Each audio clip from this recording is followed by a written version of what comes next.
ছেলেরা তুমি বুদ্ধিমান না ভাইয়া, এক ওয়াক্ত নামাজ পড়ো না, তুমি বুদ্ধিমান না দোস্ত, নিজেরে বরবাদ করে দিলা।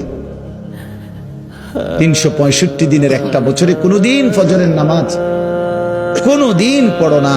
আহা, কেমনে এত বড় নাফরমান মুসলমান হল।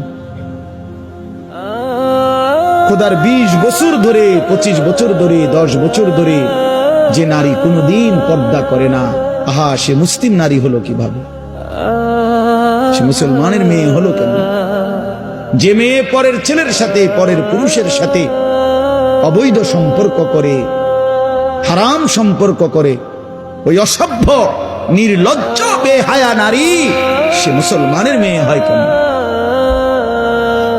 মুসলমানের কন্যা হয় কেন? এজন্য বেপর্দা নারী মনে রাখবেন, বেহায়া নারী, কোন বেপর্দা নারী নারী না।